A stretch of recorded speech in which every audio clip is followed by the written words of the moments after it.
So in the past, I've done some work with Big Brother, Big Sister, and whatever. That being said, the most common story I tend to hear from conflicted youth is that they're raised in a single-family home, usually with a mom. Dad is either not in the picture, an alcoholic, whatever. So we have this child who is trying to seek ways to make himself healthy and empower himself in the ways that a healthy father should have done so, between the formative years of like 1 to 4. So I think you know where I'm going with this. Let's say for someone who's born without like a good father figure, where would they go out in the world, or like what spheres of influence would they try to expose themselves to like gain access to that fountain of health and knowledge that a good father figure should have provided them to in the first place? Okay, well, partly, I mean, certainly to some degree, a good mother can provide that, right? To some degree. Although it's hard for one person to be everything. Right. And I think one of the conundrums that face women, and this is a tough one, and this is why I think women are higher in trait agreeableness and higher in trait negative emotion, is that, the primary problem that a woman has with an infant is why not throw it out a window? Because it's very annoying, right? I mean, it's there all the time. It's constant demand. It's absolutely constant demand, tremendous dependency. And so a woman has to be tilted towards mercy. That's how it looks to me. Right. And especially it's so important during especially the first year when children are so unbelievably vulnerable. And so I think it's very difficult for women to be merciful like that and to make the shift to encouraging disciplinarian.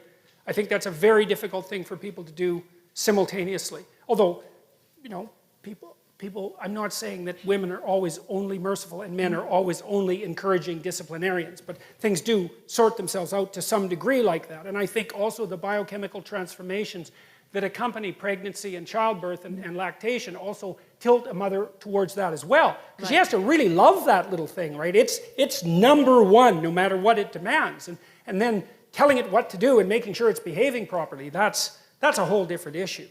Now, but the kids who lack fathers, I mean, first of all, they can find that to some degree in their friends. Okay. And that's often what fatherless boys do in particular. They go into gangs.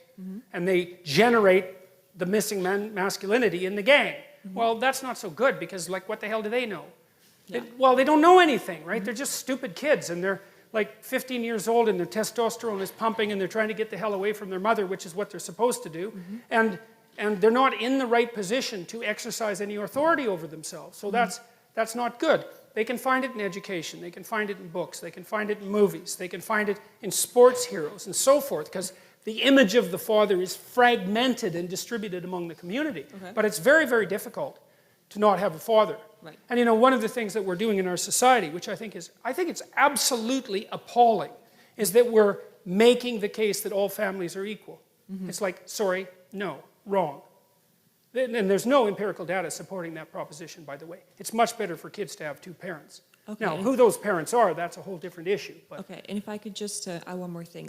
How would you answer that question to, let's say, a daughter who was raised without a father? Because she would obviously have different ways of finding those fragments of her missing father than, like, a boy would instead. Because obviously they're raised differently. Or at least they should have been. Well, I think it's the same issue, I mean, I think that another danger that emerges, and this is Freud's, of course, famous observation, is that if there's mom and child, or father and child, that relationship can get a little closer than it should. Okay. And then the lines get blurry and mixed. And I'm not saying that happens to everyone, obviously, but it's still a danger that's inherent in the situation. They're thrust together too tightly without sufficient resources. Okay. And so the responsibility has to be distributed more. And I really do think that it's the sign of the degeneration of a society when single parenthood becomes anything approximating the norm. It's not a good idea. And part of the reason I believe that, and I think this has to do with the overwhelming selfishness of modern life, is that marriage isn't for the people who are married. It's for the children, obviously. And if you can't handle that, grow the hell up. No, I mean seriously. Yeah, okay. Seriously.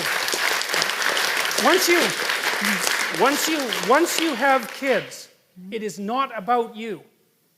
Period. Now, that doesn't mean it isn't about you at all. But that just seems so self-evident to me. I can't believe that anybody would even question it. Oh, it's been questioned. Oh, yes. Well, I'm certainly aware of that. Yes, it's questioned. It's almost illegal to question it now. Or illegal to make the set of propositions that I'm making. So. that's the best I can do. Yeah, with no, that. that's excellent. Thank you. Okay.